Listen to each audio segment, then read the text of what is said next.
Zoti Flamur Noka. Ma shtypi me dhe Tje po dalë atje mund. atje mund. Dalë atje mund.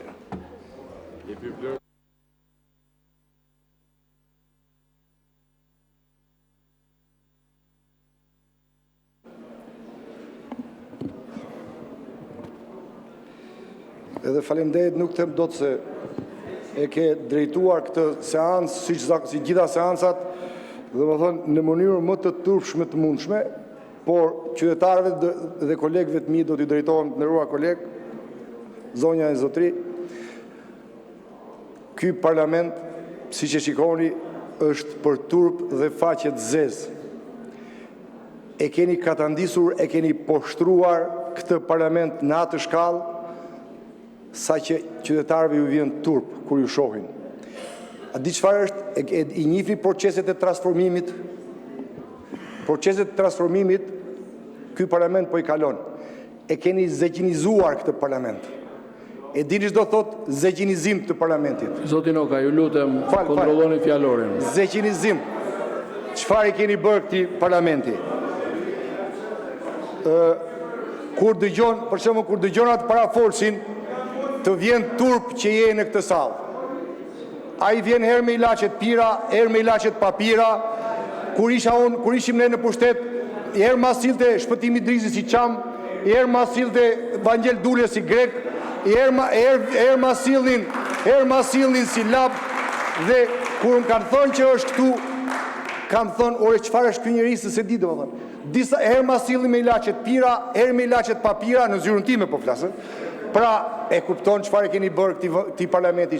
Ore, çfarë borxhi ju ka shqiptarët për këtë katandisje që keni Procedura, zoti Noka, cila është procedura? Tani, tani kanë 4 muaj që shqiptarët presin që këtu të jepni një shembull të asaj që ju keni thënë para 13 vitesh në këtë parlament, kreu juaj Narkosi, para 13 vitesh thoshte, do t'i japim fund pandëshkueshmërisë. Do të bëjmë reformën në drejtësi për t'i dhënë fund pandëshkueshmërisë. 4 muaj. Të kapur përfyti, po jo vetëm përfyti, edhe për të tjera gjëra. Ju ka sjell dhe ju ka mbështjell Belinda, ju ka zvarritur dhe ju ka përzhitur për të ardhur te kjo ditë që të gjithë kokullur, duke filluar nga kreu juaj Narkosi, të gjithë të poshtruar para saj, të gjithë të gjunjëzuar para saj, rrini këtu dhe të lutem, se do më rrezësh kohën sa dola dhe këtu.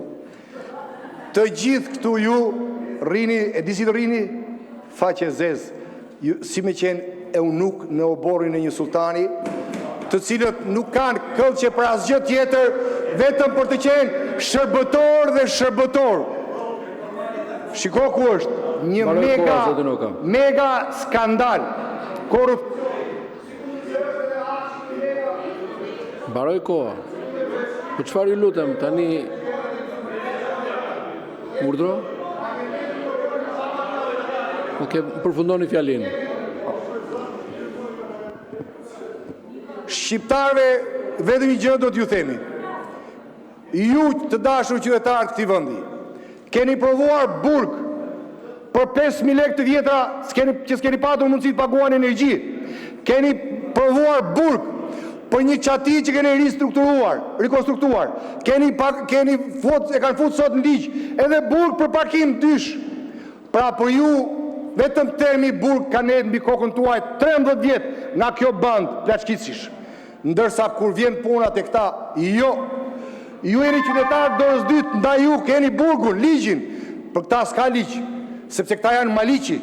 Këta vjedhin, po vjedhja e tyre është vjedhja intelektuale, sepse të vjedhësh miliarda do të thotë që je intelektual sipas tyre dhe nuk i kap ligji se bëjnë ligj për të mbrojtur nga ligji. Ndërsa për ju ligji ju rrin mbi kokë dhe burgu nga mëngjesi darkë për t'ju terrorizuar. Por mos harroni, kjo tregon panik. S'ka kuptim, të lutem. Tre herë kam shtuar fjalën. Një fjali, urdhroni. Meq po ma mbyll, po ju them të përfaqësosh krimin, të përfaqësosh kartelet, nuk është ndonjë gjë që t'ju bën krenar, por një gjë mos harroni. Jeni në ditët tuaj më të zeza, prandaj po përpliteni sot, prandaj jeni kapur pas Gysit dhe Belindës, sepse keni hallin e Ramës, jo të Gysit dhe Belindës, është halli i Ramës, i keni ditët e shkurtra. Ato protesta, ajo kryengritje popullore do t'i jap rrugë Shqipërisë. Nuk e shpëtojnë do të kartonat tuaj, as zëgjinizimi, as edhe bidizimi i këtij parlamenti. Zoti Noka.